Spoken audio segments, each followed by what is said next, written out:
No. No, I need you, remember that. Okay. I'm actually commanding you, remember that.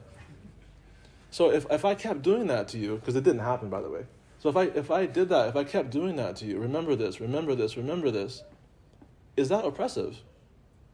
Yeah, it's oppressive, especially if that's a divine commandment. You can't be called to remember something that you don't already know, can you? So if I was to keep pressing you about this thing, you would have a claim against me, which is that you're asking me to do something that I cannot do. Yes, you and I have a history. Marhaban, you're welcome. Well, Sweden loves you. This, that, and the other. But you simply, that didn't happen. So, for God to say, "Remember me," you cannot be called to remember God if you don't already know Him. Otherwise, it's oppressive. And God is not categorically not an oppressor.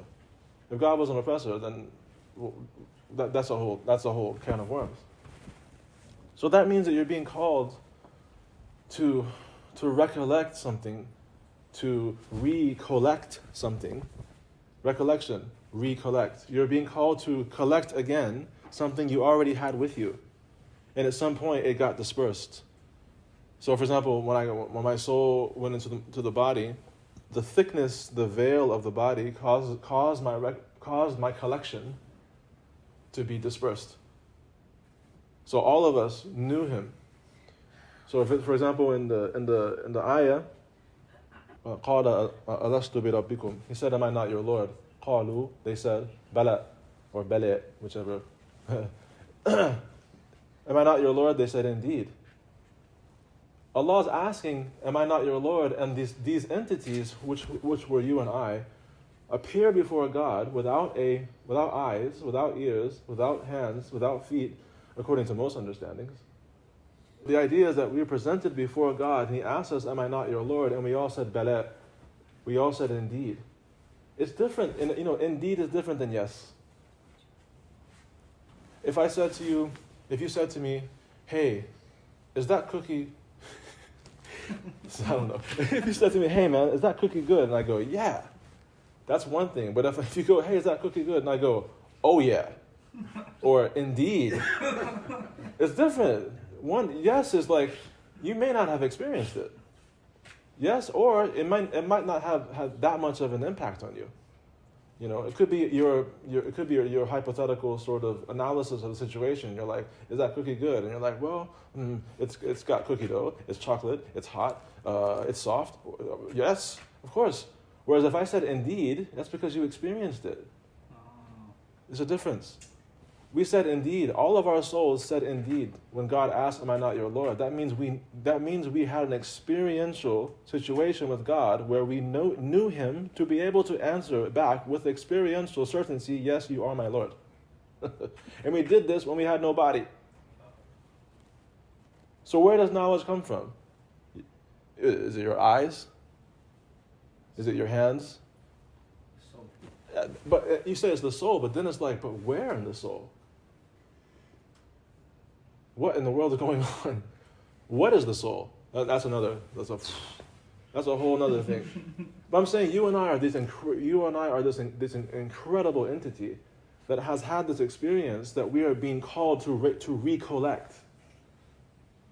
The items of that experience are with us, and we're being called to collect them again. How do you collect them again? You have to find them in yourself. So in other words, the soul or the nafs, or however you want to explain, whatever, we have the universes themselves cannot be contained in what is inside of us, such that we can recollect what we know of the infinite from within ourselves. If my soul can contain the infinite, the heavens cannot contain me, the earth cannot contain me, but the heart of my believing slave can contain me. God is infinite. How are you supposed to be able to contain the infinite? Whoa! Look, man, I just got a little job. I have a little 9 to 5. My back hurts sometimes. I have a candy problem. I eat chocolate way too much. What are you talking about? Who are you talking about? I'm talking about you. You and I are this entity that we are being called to remember, to recollect the divine from within ourselves. Whoever remembers me in themselves, I remember them in myself. Whoever remembers me in himself, I remember him in myself. So when we make dhikr, so that whole situation I was trying to say to you about, being in the plane, I think what it kind of did was it just sort of conjured up these ideas of like, there's something that when you feel that your transport is about to hit the ground at some 500 plus miles an hour, you have a tendency to be able to really collect back to you what's really important. Your taxes and things are not exactly the first thing you're thinking about. So we have this amazing ability to get real, and that's because of the value of the precedences of our lives.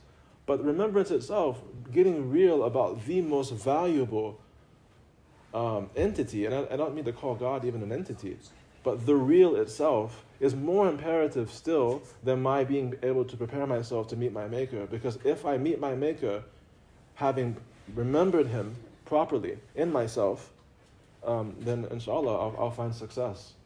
Just like I hope to find success in just the passage from this world to the next. The thing is that you people, mashallah, from what I can tell, you are the people of dhikr. You like to do dhikr. You like to remember. So this stuff is not new to you. But what I'm saying is, but can we rejuvenate, or can we even maybe introduce, maybe to some of us, maybe to me myself, this idea that, do you realize what you're doing?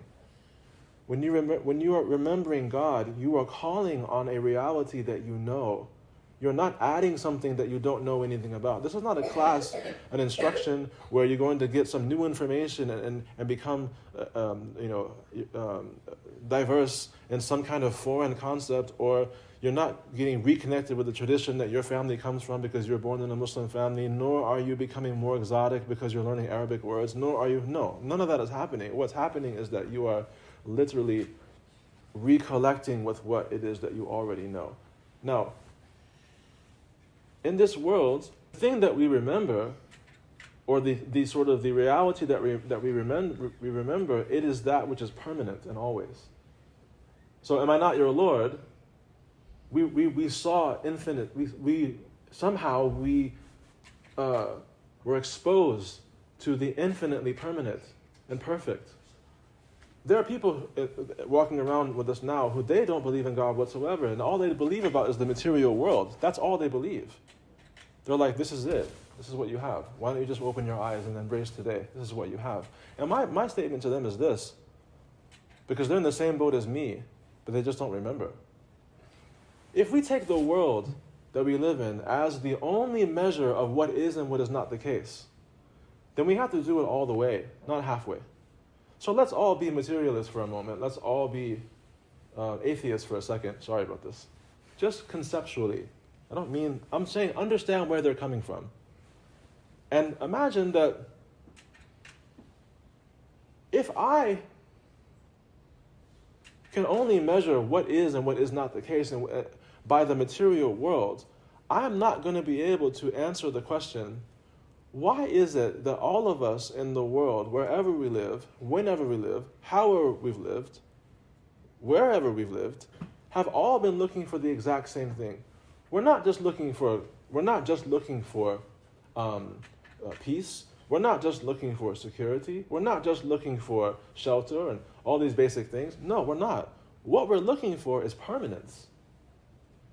I want to be permanently satiated.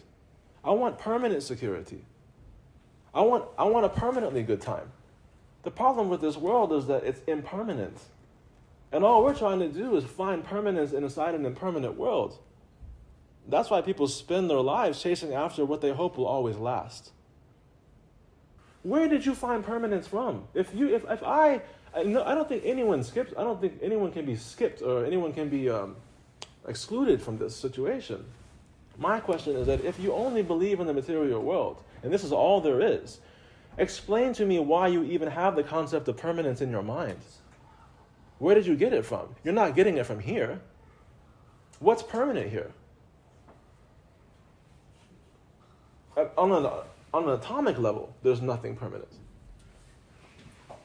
Everything's moving. It's appearing and disappearing. And maybe someone here knows it. Don't talk about quantum physics. So, what I'm saying to us sitting here is, do you understand how blessed you are that you actually take the time to remember the one who made you, because you realize where the source of permanence actually is, or where permanence actually lies? And do you understand that by doing that, you are connecting yourself to your source, but you're also giving yourself a viewpoint of this world that is not based in insanity? Because what these other people have done is they've disconnected themselves from the source. They've disconnected themselves from He who is permanent.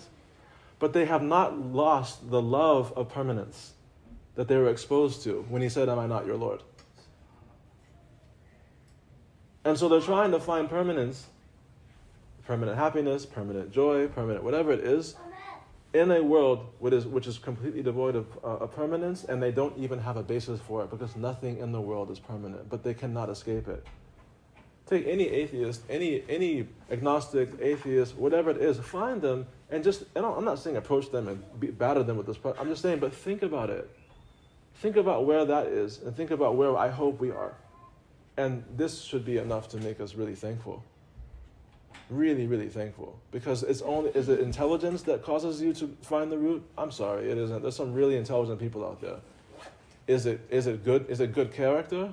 I'm sorry, guys, but we're the Muslimics, we got work to do, mashallah, like everybody else. No, man, that's just the grace of Allah. That's